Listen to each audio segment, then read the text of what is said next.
Welcome back to Behind the Banter, the segment where we step away from the headlines, hot takes, and scoreboards to sit down with the people who are building communities, chasing big ideas, and creating stories that deserve to be told. This week, we're taking things international once again, as we welcome two special guests joining us from the future in New Zealand.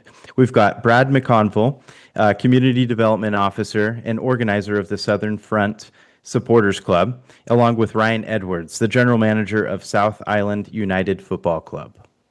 South Island United is one of the newest clubs preparing to compete in the OFC Professional League, representing Christchurch and New Zealand on one of Oceania's biggest new football stages. But while the club is entering a new era, its roots stretch all the way back to 1970, giving it a history that's decades in the making. Today, we're talking about what it takes to launch a professional football club from the ground up, building a fan culture from day one, the vision behind South Island United, and how you balance honoring a club's history while creating something completely new for the future.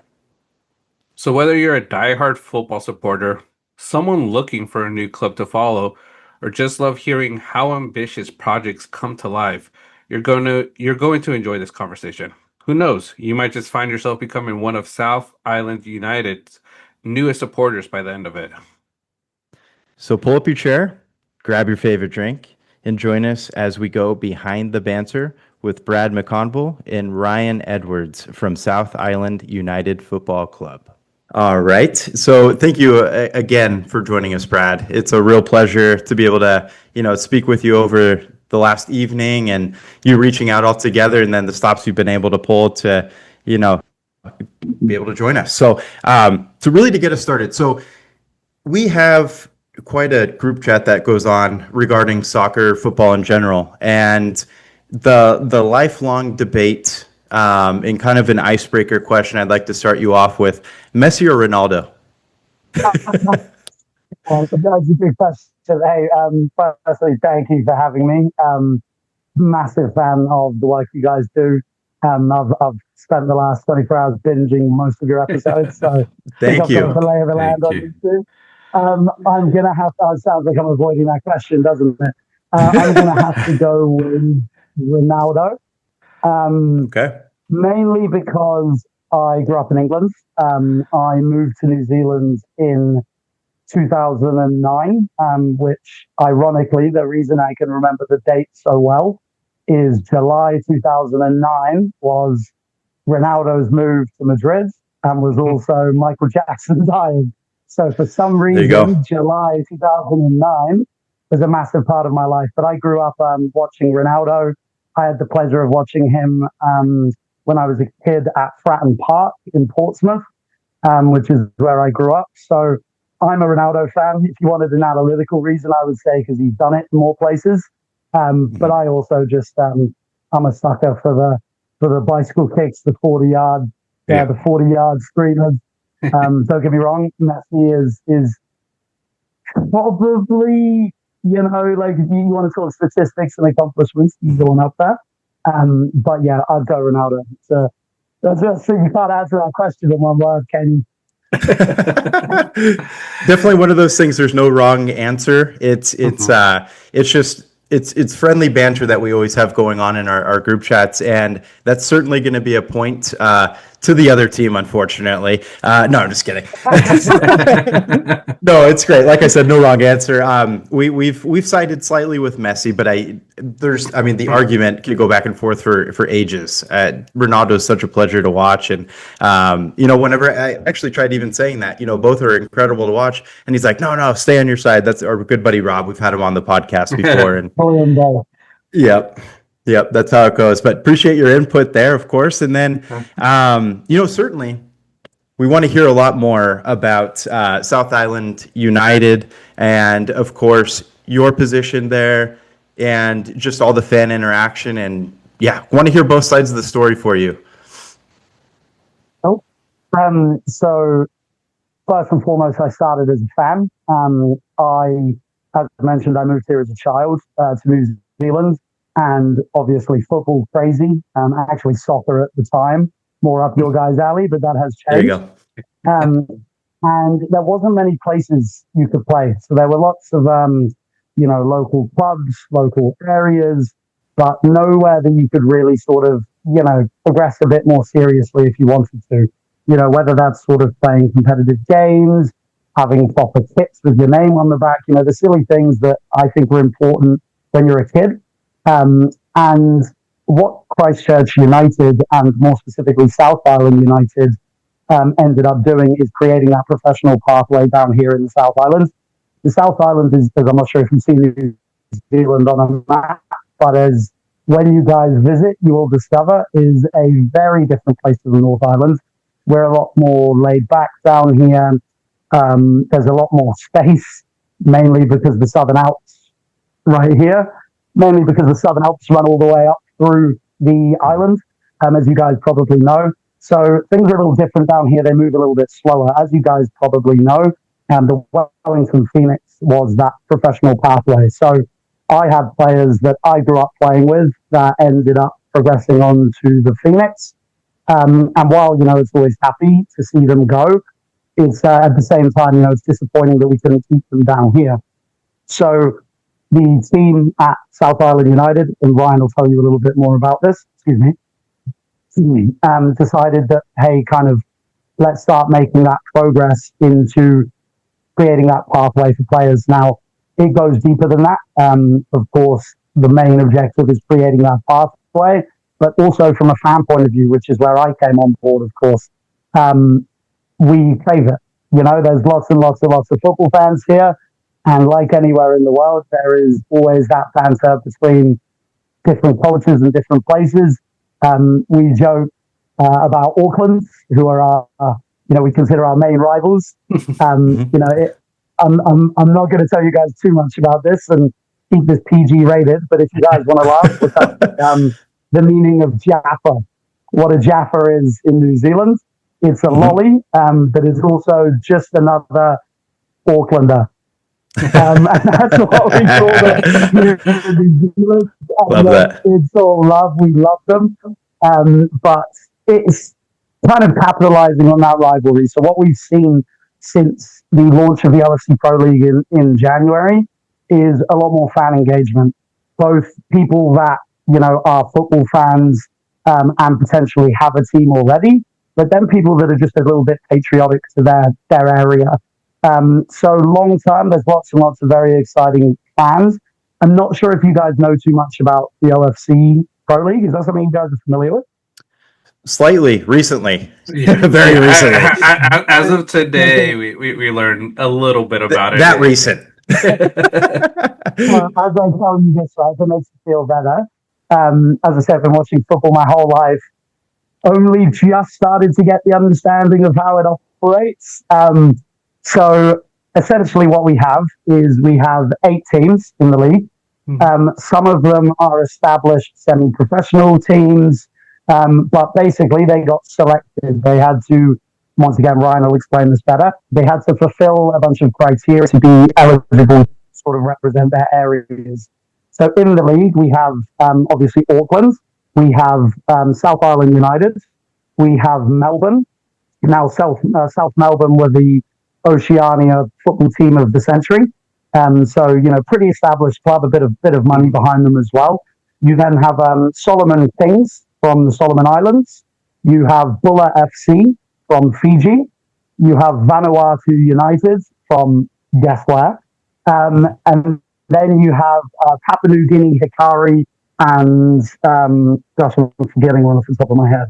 You can edit this in afterwards. But so as you can see, a very diverse group there. And it was a very cool structure because all of the teams would go and play essentially a round robin in all of these different areas. So in Vanuatu, in Fiji, in the Solomon Islands. And there was a lot of development that went into these areas. So the OFC League is meant to be sort of a celebration of Oceania football, and obviously to help grow that in future generations. We've consistently performed above our level in other sports. You don't have to talk about rugby.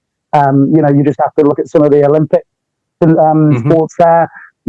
People joke about it. You want to talk about cricket. You want to talk about all of these things for a country with 5-6 million people. we've always performed above. So trying to kind of transition that into football, you guys, I'm sure, are very well suited to kind of, I remember Beckham coming to you guys and sort of where you were then to where you are now. I still turn on the MLS.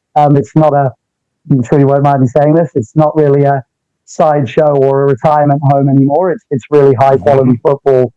And you're seeing that with the US at the moment. So that's the goal to get Oceania to. The carrot, so to speak, dangled at the end of it is qualification into 2 international FIFA competitions. The new one that is in Saudi Arabia this year. I believe you'll have to look this one up. I believe it's called the International, I should know this. It's something like the International, right? And it's, there's like Al Hilal. So Auckland are playing Al Hilal in Saudi Arabia, which is massive. And it's also entry into the Club World Cup. So that is the big kind of motivation for these teams is, we all saw what happened when Auckland came up against Bayern in the Club World Cup. That was very different because that team was semi-professional. Now, if you want an interesting little tangent, do you remember that Auckland? Do you remember hearing about Bayern versus Auckland in the Club World Cup? Do you remember that? I do. 10-0? Yeah. We versed Boca Juniors, and it was 1-1. Oh, nice. The goal scorer of that, the goal for us is our captain at South Island United, Christian Gray. Nice. So he played semi-professionally for Auckland and then ended up signing for this Pro League. So it's also pretty unique because it runs from January through to May and then pretty much nothing in between. So it's a very, very unique league structure. And it makes for some pretty entertaining watches. You watch some of our games this year. We had, I think when we versed Melbourne, both games were 3-3s. We had, last minute goals, wonder goals, everything you could imagine. So it was pretty cool to see. It's definitely worth watching if you haven't already. Yeah. No. Yeah. I saw a few of the highlights. I got a chance to, and I think that was one of the questions I had because when I started looking into this Oceanic club that South Island is in, I saw the 8 teams and I saw how diverse it was. It wasn't just New Zealand; it was Australia, Fiji, other oceanic teams. Like you grew up in England, you said. Is this like a route for like how there's a championship league, the league below EPL? Is the goal to sort of like get some of these teams to like an EPL level league in Oceania? So good question. So it's yes and no, and I'll explain why. So are you familiar with the A League, the Hyundai A League here? That's technically the Australian league, right? Yeah. It's literally A for Australia. We obviously have Auckland in there and Wellington Phoenix. They also have teams in the OFC Pro League. Okay. So it's quite hard to explain. They are separate competitions, but teams, for example, there are certain players that played in Auckland, played for their A-League professional team all over Australia, and then they would jump down and play for the OFC. Okay. Now, in Auckland's mind, the OFC was where they played their reserve team. So there is, in theory, the opportunity for these players to then progress into the A-League. Of course, we, I'm sure, would like to be the A-League club, the next one from New Zealand, and I think we are tracking that way. That would be more of a front office question, of course. But there is kind of that natural pathway. Okay. Now, the standard, in my opinion, in 2 years, between the OFC and the A-League, I don't think will be that different. Okay. And I know because we saw players obviously transition between the 2 leagues. So, of course, the higher players in the A-League would be the higher players in the OFC. But, some players might want to play the OFC, not the A-League, etc. I would liken the quality, for example, in the OFC to probably, I would say, towards League 2, League 2 in England. I would say above 9. You notice the fitness drop at the start of the season, for example. And then you watch these players obviously grow into what being a professional athlete is, which you can tell I can't tell you much about. But we're in the same boat. That's why we talk about it, right? Anyway, I've just got a message from Ryan, by the way, guys. He just said he's going to join shortly. So okay, perfect, wonderful. No, that's great. Do both leagues run simultaneously, or is one staggered in comparison to the other? So we have the A-League sort of finishes. They do cross over, but very minimally. And next year, I have the cool thing with FIFA, right, is you can tell this is almost, which is why this is going to be fun to watch. You can tell this is a bit of a tester for them. They're, to a degree, like I think the league, how it was this year, isn't going to be the same, for example, in a year or two.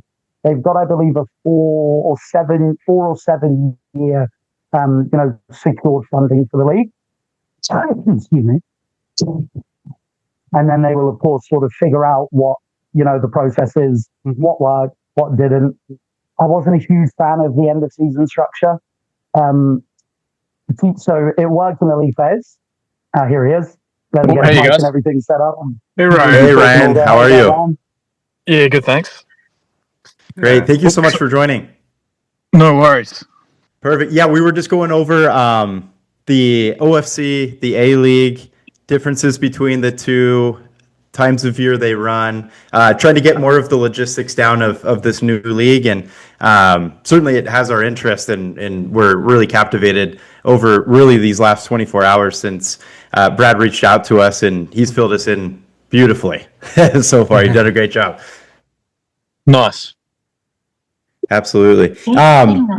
And I guess as we move into a little bit more, I guess in the sense of the team altogether, has there been like any obstacles so far? I'm sure there's been some, as far as the new league starting plus this new team coming into play. Yeah, there's been it's currently been full of obstacles because of the nature of the competition. So I'm not sure what Brad's told you so far, but we obviously too much said everything. We found out in September 31st last year that would actually be a pro team, and then we had 4 months to get started and have our team together. And at the time, I was the first team coach of the club while also being the general manager, and then moved into the CEO role of the club at the end of the National League season. So basically, while all that was happening, we had, I think it was 2 weeks to sign a team for the first squad ever.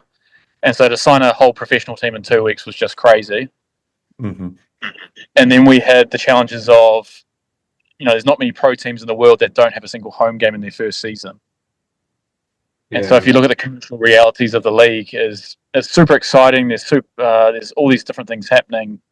We've traveled to the island nations, traveled to Australia. But for a professional team, your main sources of income are player sales, TV rights, ticket sales, commercial partnerships, and all these things basically flow from having a membership, home games, fan base, etc. And we had none of that. So we have all these expenses, but basically no source of income. Dang.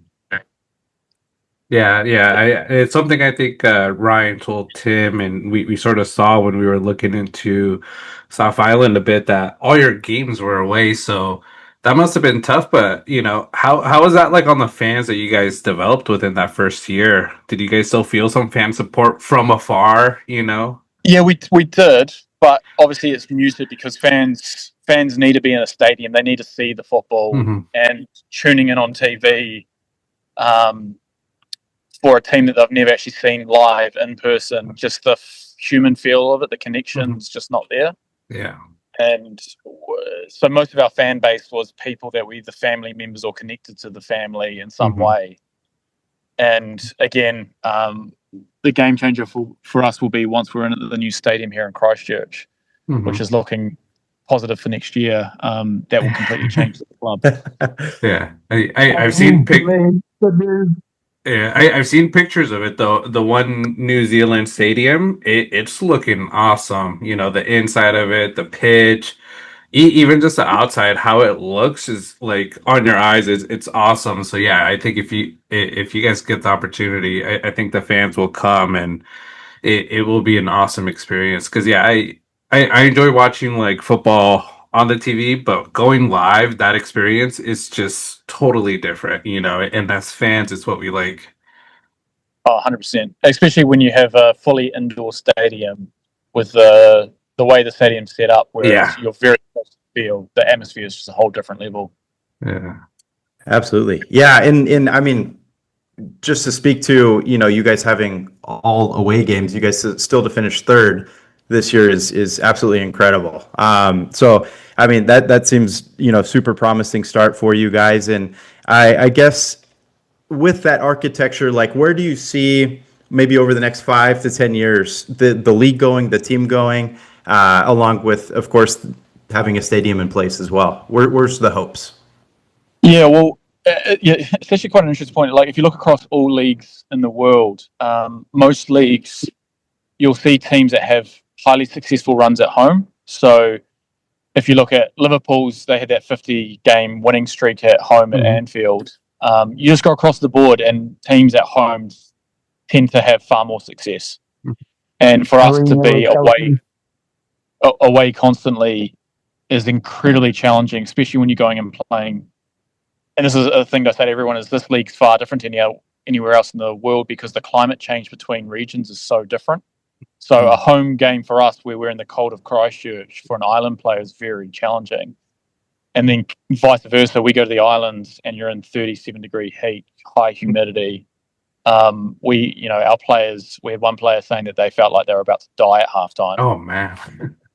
and couldn't play because they're just not used to the temperature. Yeah. So the home away advantage is a massive thing, and not just the commercial side of it, but just the actual, ability to actually perform and have good results with a home Yeah. backing is incredibly challenging. So that alone's been like a unique experience. But for us, I think looking forward for future seasons, having home games will hopefully change our outlook. But I think the potential of the league is found in the fact that we have this route to the Club World Cup. So, there's nothing in the world, anything quite like this, where the winning team of this competition goes directly to the Intercontinental Cup, and over 4 years, the winner goes to the Club World Cup. So if you would imagine being a team in Europe trying to get to the Club World Cup, it's all but impossible unless Yeah. you're Barcelona, Real Madrid, etc. Yeah. For us, we have to beat 6 island teams and the Auckland second professional team. hmm So we've just got such a great pathway to the biggest sporting events in the world. Yeah, no, Ryan was mentioning a little bit of that or I mean Brad, and I didn't know about that piece and how unique this, new club, the OFC is. So I think that's an awesome opportunity because everybody watches the World Cup, when it comes around, and all the teams always perform, and even the small teams that show up, people start supporting. And I think we're seeing it like even in like this World Cup. Sometimes in those big tournaments, the underdogs get rooted for a lot. We jumped on the New Zealand bandwagon since the beginning of the season. You see it with Cabo Verde, Curacao, like all these small teams are what a lot of people like to support. And getting that opportunity for you guys with South Island, it's going to be an awesome experience if you guys get the opportunity to go.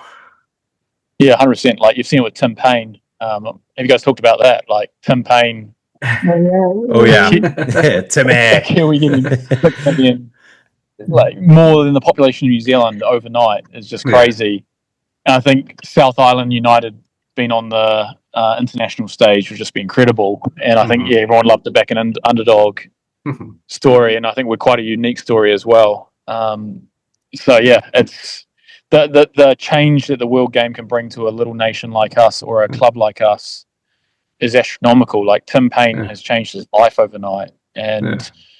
for us, actually, our captain Christian Gray, he Mhm. scored at the Club World Cup against Boca Juniors, Yeah. He was and he mentioning. got 50,000 new followers overnight, and he got 3 marriage proposals. Oh, wow. Dang. One of Wow. them is me. One of them is me.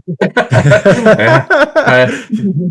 You guys have trading cards. You got to put that on there. That's a stat. That's a good one. Yeah. Solid. Send the graphic at the bottom of the game. 3 marriage proposals. Yeah. That's awesome. But I think one question I have for you guys as a new club, and you can see we're a podcast that likes jerseys. We always buy a lot of different jerseys that look cool. We see the jerseys Brad has behind him. The retro ones really That's cool. the favorite one I saw. That one was badass. Yeah. That one's so sick. I will send you this one, and Ryan, being the string puller he is, can get me another one back. This is actually signed by captain as well. Oh, No nice. kidding. Yeah. Wow. That's I'll awesome. You guys, you can get it out. Yeah, but Beautiful jersey. like you mentioned, Ryan, you developed this team so quickly because you were told like almost last minute. How did you guys, or the badge? Because it's always what I'm always very curious about. I enjoy the badges. How do you guys come up with that? Did you have this planned already prior, or was it also within that 2-week time frame? Yeah, so no, it was very quick that we came about it. What's really big in New Zealand culture and New Zealand sporting culture, and I think we've got one of the best sporting cultures in the world. Obviously, I'm biased as hell, but if you look at how New Zealand does on the world stage, yeah, Olympics, we're in the top 10 often for a small sporting nation. Rugby, we kill it. Cricket, we do very well. Some of these big global sports, we're incredibly good at. Rowing, all these different things that we do very well at. We're very big on identity and culture here in New Zealand, and from that, I think it becomes quite simple to build out ideas. So, with our logo, we actually hired an offshore company to help us with it, but we had a lot of thinking already behind why South Island United as the name and why the badge, with the different elements around the islands. The mountains, the stars, etc. Very big on speaking to our people about what it is to be a South Islander. Mm-hmm. And like, we think we have one of the best landscapes in the world. And how do we flesh those ideas out onto our badge? How do we flesh them out into our kits? So you might see in all our different kits, we've got the 3 goalkeeper kits that have the 3 colours of the provinces of the South Island. Okay. We've got that retro kit that has the Southern Alps. Mm-hmm. Our home kit, which we're building out a new concept for this year, but the white behind that is around Aotearoa, the long white cloud of New Zealand, but also the mountain caps white. Our black home kit is about the night sky here in South Island, which is very well known for, and Brad can talk about this far more than I can, but about how beautiful the night sky here is in the South Island. Yeah. And we also have all the grassroots clubs of the South Island represented on that kit, which is my favourite kit. That's awesome. And I think that's a very unheard of thing we have. On every single one of the logo of every club in the South Island, it's incredible. That's awesome. Yeah. No, yeah. And I know we're going to talk to Brad a little bit more about the stars another day. But you're not biased, Ryan. Honestly, I think a lot of this for us, especially, Brad reaching out, us reaching out or Matt reaching out from the Flying Kiwis. When I went to that event for the Flying Kiwis to support New Zealand, first game here in LA, the way you guys embrace my family, we're not New Zealanders, we're Central American, it was amazing, and it's a feeling, and I've never felt so welcome, and how laid back everybody is amazing. So I could only imagine the fans there in Christchurch, how awesome that environment will be once you guys get into a home stadium supporting the club, because we were getting outshined a little bit in the stadium by Iran. LA has a big Iran population, but the New Zealanders still made a lot of noise, and I can only imagine that home there in Christchurch, that's going to be amazing. Oh yeah, for sure. I think I've always thought that different regions have their own kind of core value that come out, and I think a core value of New Zealand is humility. and making sure that people feel listened to, feel welcome, feel embraced is a big kind of value here in New Zealand. So in terms of our audience, in terms of our people, what you're saying there kind of speaks that's the sort of stuff we like to hear, because that's how we see our country. It's amazing. No doubt. Yeah, I mean, through and through, just everybody we've been able to meet, so far in such a short amount of time, have been incredibly welcoming, friendly, nice, just super informative as well. I mean, just like yourself and Brad have been. It's incredible. So it's a rarity. I feel like in sports, a lot of times, if you have previously rooted for another team, you're just called a bandwagon to jump on somebody else. But, everybody with, New Zealand, all the Kiwis, everybody is so friendly and welcoming to, just invite a new fan on, to join the ride. And I guess kind of going forward into, the development of the team and kind of backtracking into that just momentarily. I know you guys said 2 weeks to develop a team, which is an insanely short amount of time. And I'm sure you guys maybe were able to use analytics to an extent. I don't know how much analytics will be used in football altogether, but we see it here in the States. No matter what the sport is, they use analytics, in my opinion, too much at times. But I'm curious, with football, is that a very common role to kind of look into, is just analytics in general? Yeah, it is. It's becoming increasingly the case. There's been a lot of examples overseas, like you're seeing Brentford and a lot of these other clubs that are becoming very statistical based in terms of how they recruit people. And we certainly are moving into that space. Like, we've just done a massive project for the second year, because it was a bit of a scattergun approach, if I'm honest, for this first season. It was basically people that I knew, and kind of quick fire discussions just to make sure we had a team that we could register in time for the competition. But moving forward, we're building out using AI and the people we have here to build out a very comprehensive database of Kiwis that are living here in New Zealand, but also abroad, to find the best possible options for the team moving forward. And statistics play a really good role, because you can start building out data that helps identify the players. Like, the way we look at it, we've got 3 different kind of core metrics. We've got objective football data, so players that objectively hit football metrics like speed, agility, physicality, all different types of football kind of objective scores. And then we have something that relates back to our club's technical plan, so the sorts of players we like to have at the club, and we have scores that relate to that. And then we also have a kind of values-based data set as well, where we're looking at players that fit our model of, we give them a scoring based on, are they players that have been born or raised in the South Island? Are they Kiwi? Are they players that have represented a South Island team in the future? So it kind of fits our identity as a club as well. So we're building out all this data that fits not just objective football data, but also reflects the values of the club as well. And you can actually bring together statistics on those sorts of attributes. That's awesome. Yeah, and that's how awesome AI is. We use AI for a few things as well, and you sort of went into something, Ryan, that I wanted to ask, because like with us, our mantra on the rocks, we're very authentic the way we do our things. We're just natural, normal conversations, like we're at the bar. But I was gonna ask, because you sort of mentioned that you look at like some of the values. Are there some club values that you would never compromise on, no matter like even how great of a player the data may show you? Yeah, definitely. I think it's something that, we're having this conversation the other day. People talk about professionalism in terms of like high performance, 1%ers, all these sorts of things. Professionalism in New Zealand is seen very differently. We see professionalism as a cultural thing. So how well do you look after other people? How well do you take care of humility, sweeping the sheds afterwards? Like, if you just have to read the All Blacks book, Legacy, around what their culture is.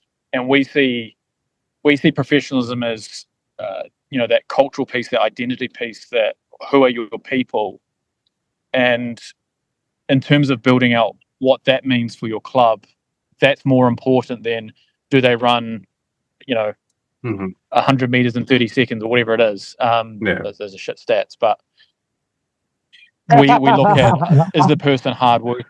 Yeah. It's a very slow person, but what are they like as a person? Do they fit the values of the club? Because if you have people that come in and they can immerse themselves in the culture, they will ask questions, they will be learners, all these sorts of things. You actually get far more out of that person that will contribute onto the field than someone that comes in with a lot of arrogance. Yeah. And they might have statistics in their backing, but it doesn't actually translate to them being effective in your environment. And I think we see that play out across the world. Like a good example recently has been PSG. They had Messi, Neymar, Mbappe, and yet they're not achieving success. Yeah. They move all those players on and they focus on hardworking, value-based players that fit Luis Enrique's model on what is it to be a good person in a good environment. And now they've won back-to-back Champions Leagues, and yet their quality of player is perceived as less. Yeah, that's absolutely incredible. Yeah. And that's where the All Blacks have nailed it. Yeah. Yeah. No, From a that's fan point of view, you see that play out. Our players, specifically this season, from a fan point of view, have been, I would be comfortable in saying, the most engaged with willing to do things in terms of sending a message to a fan or signing a jersey or any of these things that, this league is still quite young. And until sort of they start to develop. He's killing the game. I'm happy you brought up AI because we're big fans of AI because we feel like it'll take over the world one day and we want to be on its good side. So love AI. We always say it. We know it's listening. So yeah. Yeah. No, that's awesome. And Brett, I have a. Do you mind if I have a great question that's going to be right in your wheelhouse? Because your persona, you're very energetic, you're outgoing. I feel like you'd be, the chant guy, maybe. I don't know. I feel like you have it in you. And I'm curious, because no home games last year, hopefully this season, any chants going, any ideas yet? Or do you guys already have a playlist? We definitely do. We've got a few new fans that know the few. We've got a couple of classic ones. We've got our top scorer this year, a player from not too far out of Christchurch, a place called Ashburton. He's called Ryan Fuchs. So you've got Fuchsies on fire, of course. And we all know the defence is terrified, so don't worry about that. We've got a funny one. We've got a player called David Yu. He's actually just signed for Melbourne, the first OFC to OFC club transfer ever. And we had a few chants with him, as you can imagine. Yu is a pretty funny name to chant with. Absolutely. But once again, once we got home games, and we're all for that stuff. I'm sure you guys saw a bit of it with the Flying Kiwis. We have funnier chants. We're more aimed on humour as opposed to being offensive. That's as Ryan was saying with the culture. That's not really what we do in New Zealand. We're not there to make enemies. We're there to have a laugh. And it's funny. We watched the watch along for the Egypt game with probably more Egyptians than Kiwis. And the first thing we said, you make jokes about having enemies. And I remember the first thing that was said back to me when I made that joke was, "No, we don't have any enemies, brother." I was like, "That's true. That's how we do it in New Zealand." So absolutely. No, that's incredible. Yeah, no, it's lovely to hear that you guys already have that going, and just wait until you guys get that home crowd, backing it. It's going to be off the charts. So super stoked for you guys on that one. Yeah, I think a question for you, Brad. With the Southern Front, and those watch along parties, they're big. We've seen videos of it. We see the Kiwi fans and other fans, but have you noticed something different? Just there in Christchurch and even within the country of New Zealand, with this World Cup, in New Zealand performing really, I would say really well compared to what was probably predicted before the tournament. Yeah, look, you said it yourself. The buzz here started with Tim Payne. That introduced a lot of people to football, even if they didn't really, watch anything, or you found kind of every Kiwi just following Tim Payne because it was kind of like a go on Timmy sort of thing. Our main thing has been as you said, shock's the wrong word, but pleasant surprise around the fact that we've been in every game. The second half against Egypt was, probably a bit more along the lines of how things should have gone. But if you look at the other three quarters that we've played, obviously, three halves, sorry, Yeah. it's we've been good. I would say we were arguably the better team against Iran. We're a lot more technical than I thought. Yes, Chris Wood is doing the classic, old school number 9, which, by the way, I love. But it's been awesome. And once again, Ryan's the Kiwi fan. He's been at all the watch-alongs. I'm hoping he's going to take tomorrow off work, turn his phone off, and come watch the football. And if he managed to get, I'll be there. I'll be there. Yeah. Exclusive. No, it's been great, Ryan. I was just asking about how it's been a surprise. How well New Zealand have looked in the competition so far. Yeah. The question, Ryan, was, we've seen the watch along clips, and we were just wondering, like, how is it feeling in New Zealand seeing this team doing well? And I know Brad sort of mentioned the Tim Payne, when his name started getting out there, I think he said a lot of people started watching, that weren't fans just because of Tim Payne. But it seems like there's been a little change in New Zealand towards football and maybe a little bit more interest from a lot of people. Yeah, the game's changing dramatically here, actually. Obviously, as everyone knows, it's been a rugby-mad country for many years, but participation numbers here, football dwarfs most sports and is actually the most participated sport in the country now. And so what we're starting to see is a generational shift where, my parents were all rugby mad, but my generation, they're all football mad. So the next generation kids are all football fans. Yeah. And we're starting to see now big football crowds like Auckland FC that started up this year, where Bill Foley, the American's the owner. They were getting sellout crowds, which was just unheard of in New Zealand. So we're now starting to see that translate to the All Whites, where the whole country is now getting behind the football, which is great to see, but it's crazy. Yeah, no, that's awesome. Yeah, no, that's unbelievable. I feel like me and John are definitely hoping that we're seeing that trend here in the States as well. A big factor is, head collisions as far as like the NFL goes and American football. And we've seen it time after time. We each have children as well. We would be very iffy to put them in, a sport like American football because of those head injuries. Even though we love watching it, it's an incredible sport for us here. They do need to make the Super Bowl a national holiday, quite frankly. But it's we just love it. We just want the day off of work afterwards too, because everybody's been drinking. But soccer in football for everybody else in the world is absolutely incredible. And I'm kind of a newer fan. I played a little bit when I was younger, not anything too crazy. But when that was kind of the main sport I needed to up my game on.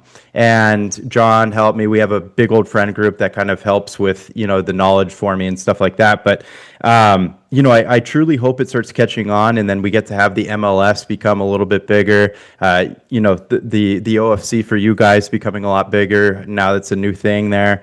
So I hope that trend just continues on, and it can be really effective and be great. And I'm curious, as far as, like, let's say overseas viewers, us here in the States, what ways can we watch South Island United play? Well, there's actually it's actually a big focus for us, because if you understand New Zealand pretty well, I've just cut out there because of my Wi-Fi, because New Zealand only got Wi-Fi 2 years ago. Oh, and so we're still But yeah, we're the small little country tucked away at the bottom of the planet, and we have this very kind of almost FOMO feeling as a country, where the rest of the world's getting all these different events, getting all this different hype, etc., and we're tucked away at the bottom of the planet, not getting many, many eyes on us. And it's almost like the country here celebrates when you hear New Zealand mentioned on a TV show. You know, it's oh wow, they said New Zealand, brilliant. They know who we are. Oh, we've got an actor that's playing on The Boys, like brilliant. Like we celebrate an actor in Hollywood. Oh yeah, there you go. He's done the Marvel movies, right? Why am I blinking on his name? But yeah, he's big. Anthony Starr. Yeah, Anthony Starr. Yeah, we got Boba Fett. We got Boba Fett as well from Star Wars and Kiwi. Nice. We're big Steven Adams fans. That dude's an absolute unit. There's another one. Yeah. So for us, I think it's like for us going forward, it's in terms of watching the OFC Pro League. One of the things we're trying to do as a club, which I think is a little bit different to other New Zealand organisations, like you guys might not have heard of the Crusaders, the most successful rugby team in the world ever. Maybe. But we tend to be quite, there's a saying here in New Zealand, world famous in New Zealand, LNP is a world famous New Zealand drink. And what we're trying to do a little bit different is we want to become a truly global brand. And you're starting to see this play out in football with like Wrexham. There's a club in Italy, Como, you may have heard of. Yeah, I've been following Como a lot. I've liked what they've done with the manager, Fabregas. And just going from something small to now in the big leagues, in Italy. Yeah. So I think like for us, like no one's going to come to New Zealand to come watch South Island United if I'm blunt about ourselves. However, we've got tourism, the biggest industry in New Zealand, and South Island has adventure tourism. It's got the Southern Alps. It's got beautiful beaches. It's got Kaikoura. It's got the Moana skies. That's right. Yeah.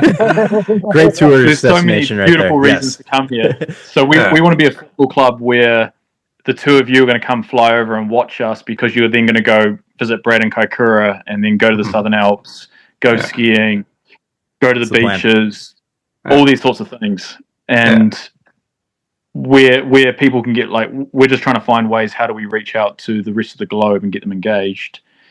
And we do have the benefit of being on FIFA Plus and DAZN, so people can actually tune in and watch our games. Okay, DAZN, that's cool. Yeah, no, I have that too. Yeah, it was going to be one of my questions to you, to the both of you, because like I looked into Christchurch, and when I saw the pictures of it, it's beautiful. The mountains, like you mentioned, the Alps. And then, like I said, I think the key thing that always gets me is like Lord of the Rings, and it shows me like all the scenes that were filmed. I was just like, oh, I can imagine myself just doing that. But just like Como, what they were doing is they have a beautiful place where their stadium is, the people, the water, the restaurants, and that's what they were doing, like upping tourism and then coming to watch Como. And you just mentioned it. That's exactly what you guys are trying to do, is like having people go see the city, but then hey, come watch, South Island United play a game and experience that, atmosphere, because that's, like I say, my wife, I mentioned it with Matt, and just talking with Tim as well. She's never watched soccer before this. She isn't a soccer fan. She isn't really into sports, but when I took her to the World Cup to watch New Zealand, she's the biggest Kiwi right now. She was distraught when they lost to Egypt after being up 1-0, at half. And that's what this sport, I think, could do to a lot of people, watching it live in an amazing environment with amazing people. And I think that in New Zealand is going to be amazing, and it's going to be successful for you guys down the line. Yeah. Like New Zealand's a place to come to for any tourism reason ever. It's not so much the football, but if people come here to see the landscape, see everything else, and then having to watch a game of football at a cool stadium with a lot of hospitable friends and fans, then that's the experience we want to give them. Yeah, it's going to be amazing. No, it's 1,000% it. And okay, so we typically, a lot of our guests, we always somehow find a way to bring up food. And I'm curious, is there any, I guess, like food staples for New Zealand sports? Because over here we have like they'll come up with like 2 foot long hot dogs, and then they'll have like different ingredients on them. Do you guys get crazy like that with your food items at sporting events, or do you guys keep it simple and not go with the ridiculousness? Oh, that's a good question. Brad will be able to answer it better than me. One thing I'll say though is, I was just talking to a guy today, and this is a little bit separate to the stadium, but he was talking about the hangi. Have you heard of this? Mm-mm. I don't think so. So So the Maori, Matt brought that up. Where you cook the meat in the ground. That's right. We cook the food in the ground. Okay. Yep. And it's becoming a bit of they're now kind of mainstreaming that now, so you can buy food that's cooked that way, and it's got a far different taste, and it's beautiful.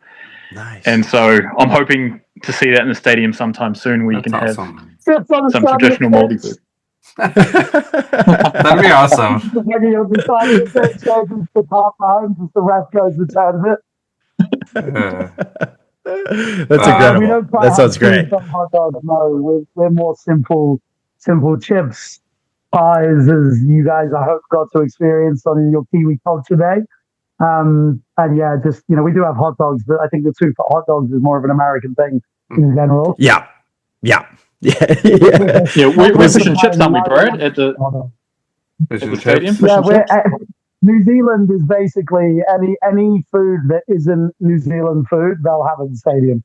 Fish and chips, burgers, pizza, hot dogs, anything non-New Zealand for some reason. But Ryan's just said it here live, we're pioneering hangi at the game.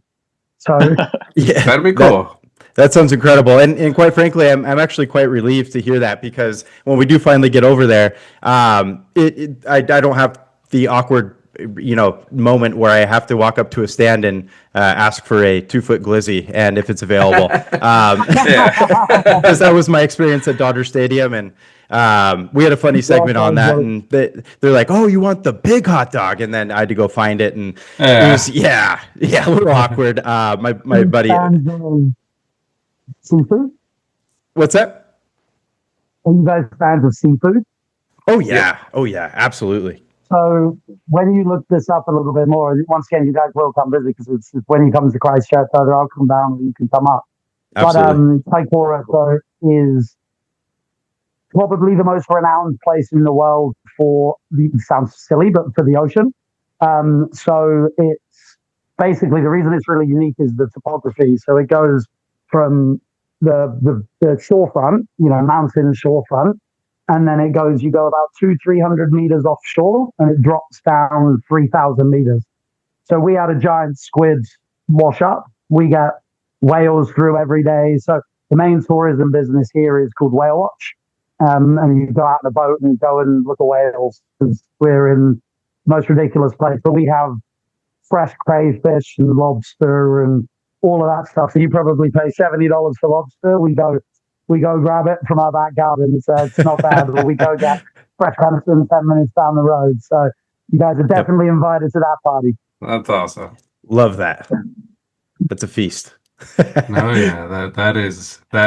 sounds good. I enjoy that type of food, and it's good to hear. And it's good that I like that it's something you guys are going to try to bring that Maori culture into the stadium, because I think it is a big part, and like I said, from our video we saw, like, even that song, how important it is to a lot of people. And I know there's two sides to it, which we won't get too much into it, but it seems like it means a lot to so many people in New Zealand. So us being able to share that with our fans and just the world, we're thankful to be a part of that. And that's one thing that is quite, look, and I can talk about this. I came here when I was 9-10 years old. And, people, once again, without going too much into it, people would try to, differentiate the two. And in my opinion, we're New Zealand.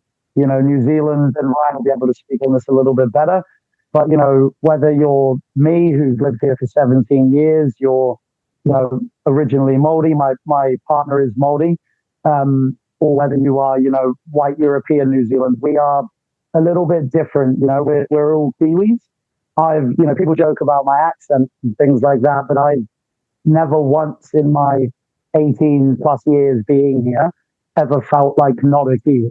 So it's something that we are uniquely capable of doing. We're also a uniquely resilient bunch. Ryan talking earlier on sort of all the things that makes New Zealand amazing from a beauty standpoint.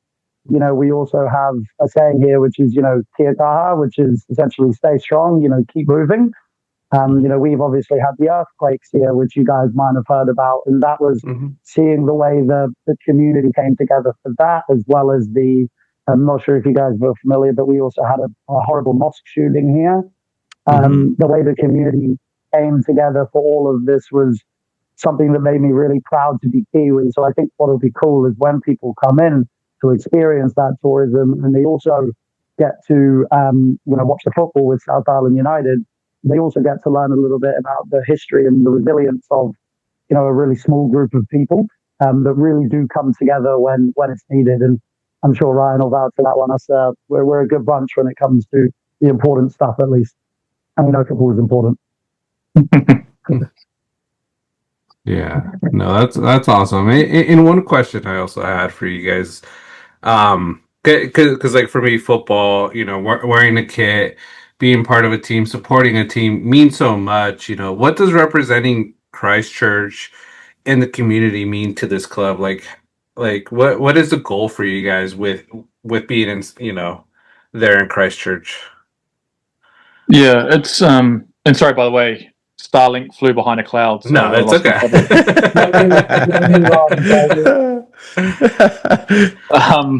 Yeah, so for us, again, like I was saying before, in terms of Kiwi thing, identity in sport's such a big thing, and so we've got this mantra about being a team for the South Island, and our guideline is that basically we try and have 50% of our team from the South Island at least, and we kind of quantify that in terms of, were you born here in the South Island, or have you played here in the South Island, or did you come through an academy here in the South Island? And so you could be an American, for instance, that comes over and plays in the South Island, and then we're directly looking at you because you're now a South Islander and you represent the South Island. So that piece is really big for us, is if you have some heritage here, we want to recognize that and then promote it.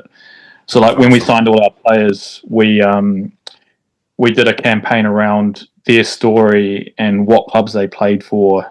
And like for instance, one of our players, Riley Grover, he was from Nelson, a small little town up at the north of the South Island. And we went up there with our media team and we visited the school that he came from and the club that he came from, which, has less than 100 members. And we did a piece on how he got to our club and recognized those clubs that he came from.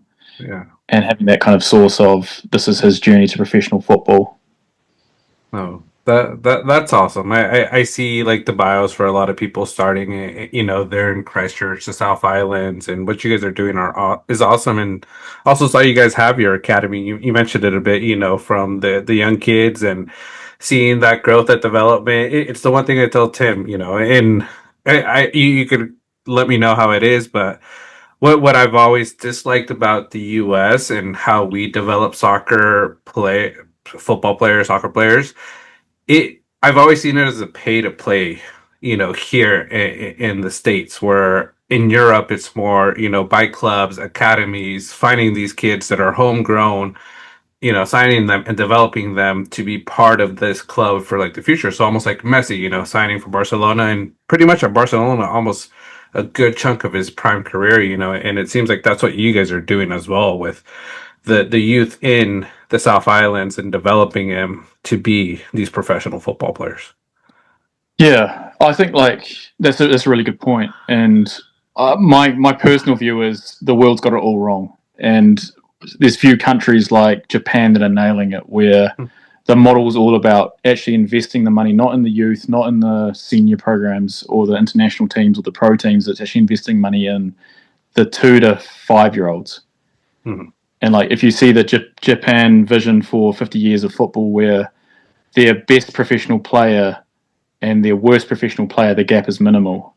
And the way you achieve that is actually investing in programs where your 4-year-old gets super comfortable with the football and loves the football, and you put your money down there because that turns into a player that loves the game for life. Mm-hmm. And when you have players that love the game for life, they become good.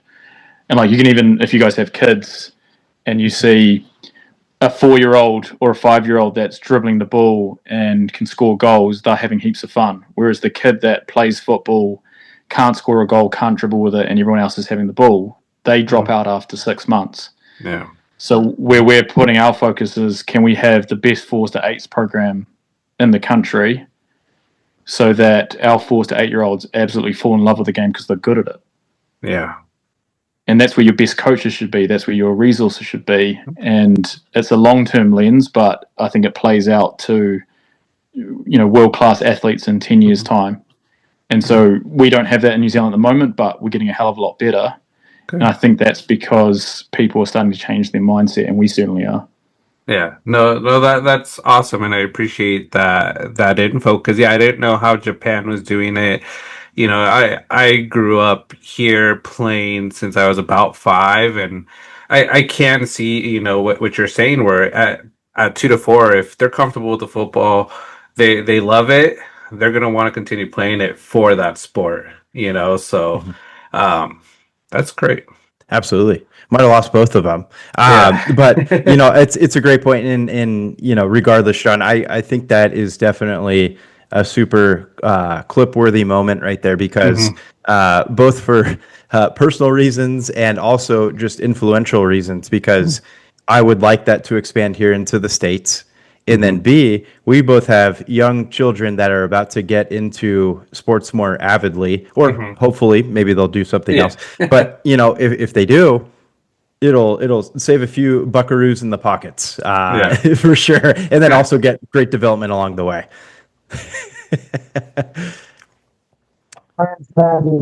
Classic at the moment. Yeah, no worries. I know Ryan keeps going in and out. I actually had a joke where I think I literally saw one of the satellites get launched into the sky yesterday on my way home. So it's brand new up there, if that's the one, because they shoot them off over here all over California. So. Yeah, we see them quite often, and I actually want to make a trip to the States to do a bit of a spaceship and kind of look at love your guys' history with it. And my business partner is actually Russian, so obviously the Russian cosmonaut side of space as well is just so amazing. So that's topic. The football and space are literally my only things I know about. And if you talk to my partner, she'll roll her eyes. But those are my two fortes. Yeah, no, for sure. I mean, our wives roll their eyes when they see John wheel out the tinfoil hat and my ridiculous afro I put on when we talk about space. So yes, there's no doubt, Brad, that we need to. I mean, for sure, we've created this lifelong friendship now. You're most certainly going to be popping on here. We're going to talk space. And then also, we'd love to do like season check-ins with you guys because, I mean, we're going to be followers. You got lifelong fans now supporting you guys. We could do something along the lines of, get you guys in for a watch-along. Get you guys in on video to one of the events, and you guys can watch the game with us since you can't be there in spirit. But as you said, that'd be incredible. I'll obviously touch base with you about postal address and stuff, but I'll get you guys one of these. So obviously have a look at the club shop and let me know which your favorite kit is, and mute Ryan from this, but I'll pull a few strings and get you guys a shot. That's incredible. We appreciate that, bro. You're the best. Absolutely stunning.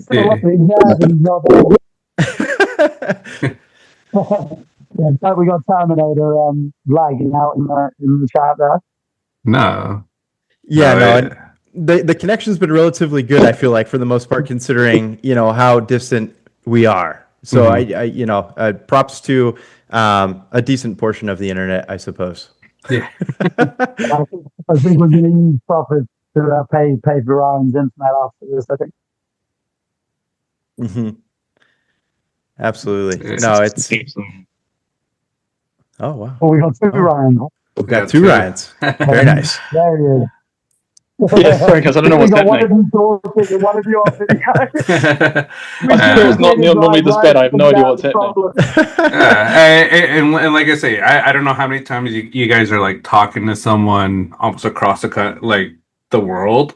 You know, you're probably more like New Zealand focused compared to California. But I think one last question, you know, just for both of you, or just what do you guys want to tell like the listeners that listen to us here in the States? We've gotten a lot of Kiwi, you know, supporters. You know, what do you want to tell them about South Island, you know, United, and just you know, supporting? You go first, Brad.